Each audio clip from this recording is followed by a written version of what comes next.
So with all that said, let's take a look at some examples and let's put some meat on these bones in terms of understanding the S-corp election and the mechanics therein. So over here, I have an example on the screen here, actually two different scenarios. So we're looking at columns B and C. Column B has the self-employed situation. This is if you just had Schedule C and you just had 100,000 in total gross receipts. So that's the assumption that we're going with. We're keeping this very basic, very simple. We're just focusing on that aspect specifically.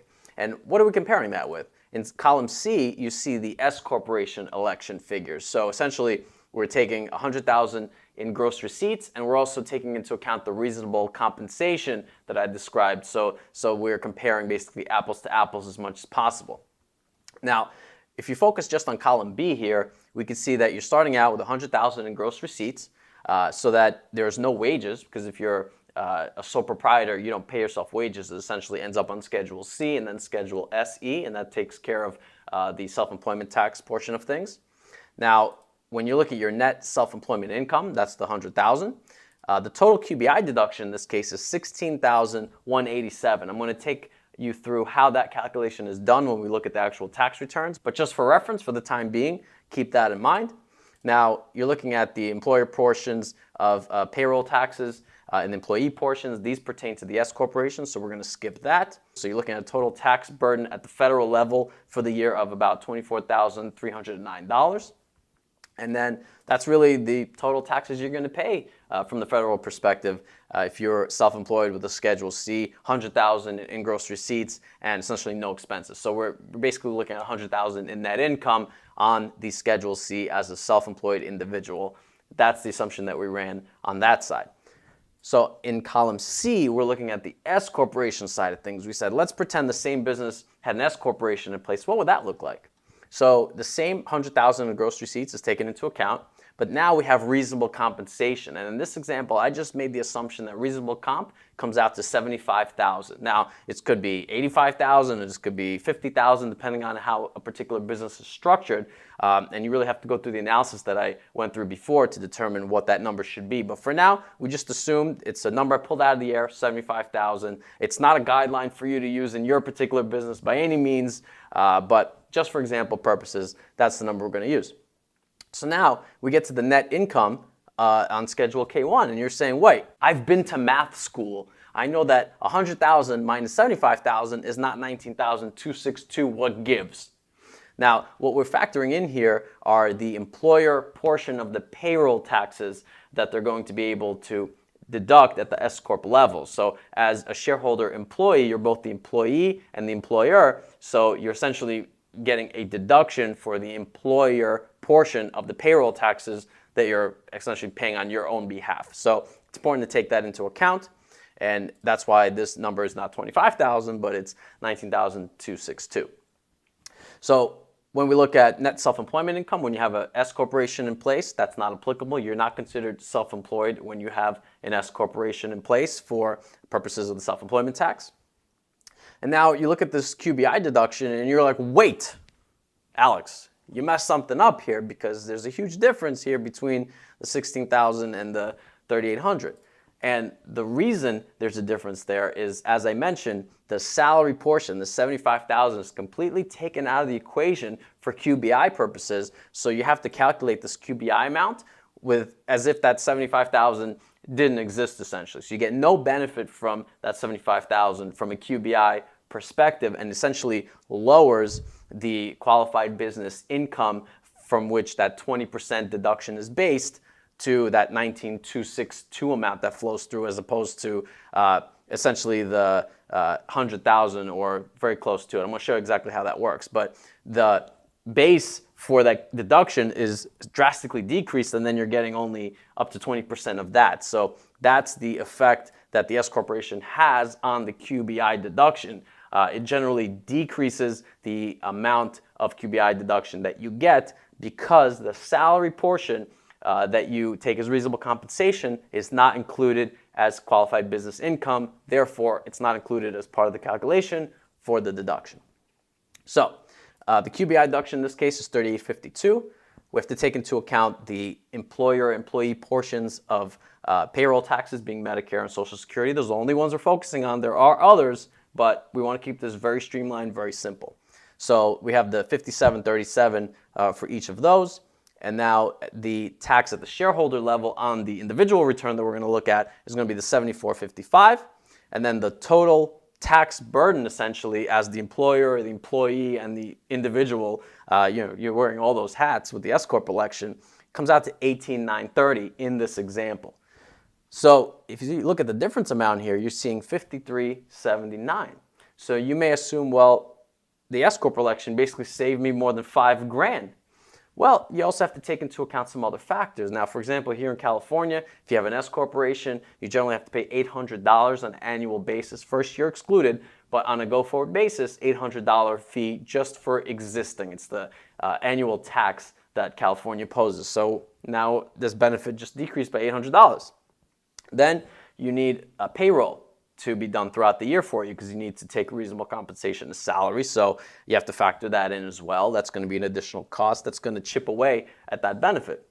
Then on top of that, you're going to need accounting because it's very helpful when you have an S corporation in place to have really solid accounting so you can rely on it to see where you are throughout the year, what your compensation should look like, what your reasonable comp should look like, and so forth, to make sure that you're not missing any deadlines, you're not incurring any penalties, and what have you. So that's going to chip away at it as well. Even if you have an accounting software in place, you might be paying $50, $60 a month to have that going. So really, the benefit is very drastically reduced if you take into account all of those other aspects that you need to keep in mind. Now, obviously, the benefit is going to increase the more that reasonable compensation can differ from the overall amounts that you take out of the S corporation, but you can't forget about reasonable comp and always keeping that in mind, because as soon as you have a disproportionate amount of distributions as compared to reasonable comp, you have a problem most likely. So it's really crucial to keep that in mind. So this 5379 is not necessarily the net benefit that you're going to realize. You may need to factor in all those other possible costs. Now, with all that said, you might say, well, where's the kind of tipping point? Where does it make more sense to make the S-corp election versus not make the S-corp election?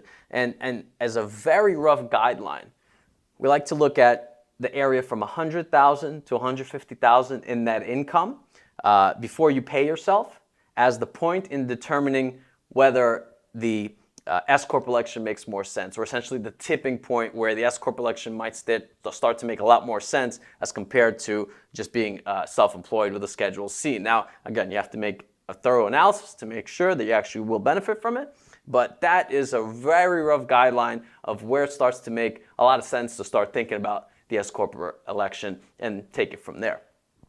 Now, going through these numbers is one way of looking at things. Obviously, if we take a look at the tax returns, it might make a lot more sense. So what I'm going to do is try to split the screen here and see if we can see both at the same time. Now, I have two shareholders here, being one is self-employed and the other one is the shareholder employee. So we're going to take a look at both. Let's start with the first example. All right, and we're going to make this bigger here. Okay, so this is a Form 1040 you're seeing. Basically, it's very stripped down. We're just looking at the essential aspects of this example. So moving through the return, we can see that there's $100,000 in self-employment income. We can see that on Schedule 1. We see that the business income or loss attached Schedule C. So that's the $100,000 there. It flows through to the front of the return. That's all the income that we have. And the adjusted gross income is the amount that's calculated right here. Let me show you how that works. So there's a deductible part of self-employment tax. So it's $7,065. So let's pull out our handy dandy calculator. 100,000 minus the 7,065. We get 92,935. This number is going to look familiar because that is calculated here on the front of the 1040. And then we subtract from that the standard deduction. If you itemize deductions, you subtract the larger of. So let's subtract the 12,000. We get 89,335. So we take 20%. As I mentioned, the maximum QBI deduction is 20% of qualified business income. So in this case, 16,187. That's how we calculate this amount here, and that's why we have that amount there. Okay. So once we take into account the adjusted gross income, we take the standard or itemized deduction, whichever is larger, out of there. We take the qualified business income deduction. We subtract that. We get taxable income, and that's how we determine the total tax on this return. Now, some of this is being calculated on you'll see Schedule 4. And let's take a look at that. So Schedule 4 here simply calculates self-employment tax. So we already talked a little bit about that. And once you have that calculated, you add that to the income tax. So your total tax burden as a sole proprietor or a single member LLC is the self-employment tax plus the income tax. There are different taxes, if you could believe it, but they commonly fall into the same bucket. And as you can see here in the total tax amount, it's combining the $10,179, which is the income tax, and then you have $14,130, which is the self-employment tax. The total thereof is the $24,309, and that's how we arrived at this figure. So if you're looking at the federal perspective as a self-employed individual or a single member of an LLC, that's your total federal tax burden in this example. Now, let's move over to the S corporation. So in this case, let me switch over to the S corporation that I have set up here, and let's look at that. So looking at the gross receipts here, you can see that it's very similar to the first example here. It's the $100,000. That's going to be the total income. Compensation of officers, $75,000. All these numbers should look familiar. Now, the taxes and licenses, those are the employer portion of the payroll taxes that are being paid on your behalf as the employee. So you get a deduction for that at the S corporation level. And now you can see that once we add the, let me show you here, $75,000 plus the $57,388, which is the employer portion of the payroll taxes, we get $80,738. That's the number here. So if we subtract that from the $100,000, what are we left with? $19,262. So this is going to be the amount that flows out to you as the sole shareholder of the S corporation on Schedule K1. Let's take a look at that. Here's the K1. So this is going from the S corporation to the shareholder. And you can see that the ordinary business income is $19,262. We saw that on the front of the 1120S. Then we take a look down here in box 17. That code V is telling you that the QBI amount, remember that? The qualified business income amount related to the S corporation that flows through to this S corp shareholder, being you in this case, will be $19,262. And that's the amount on which the 20% QBI deduction is calculated. And then code W basically says, hey, here are the wages. Make sure you don't count these in terms of the QBI deduction. So that's how that flows through to the individual return. So let's see what this looks like from the individual shareholder's perspective. Now, we've seen what it looks like at the S corp level. Now let's go down to the individual level. All right, so shareholder test right here. Now, looking at the shareholder's return, we have the wages amount we talked about, it's $75,000. That's the reasonable compensation right here on top. Then we have the other income from Schedule 1. Let's see what that looks like. So now you have Schedule E, where you're reporting the $19,262. That's the flow through that you're getting from the Schedule K1 from the S corporation to your personal return. So you're taking that into account. Again, I said you're paying income taxes on everything, the 75 and the 19,262. But it's important to keep in mind that they flow through in different areas of your tax return. Now, going back to the 1040, we see how we got the 75. We see how we got the 19,262. We have the standard deduction that comes into play. We have this QBI amount, which is $38.52 as compared to the more than $16,000 it was when we were self-employed. So in this example, it's $38.52, and the question is, how's that calculated? So let's take a look at that pass-through amount that we talked about was $19,262 that came through on the Schedule K1 times 0.2.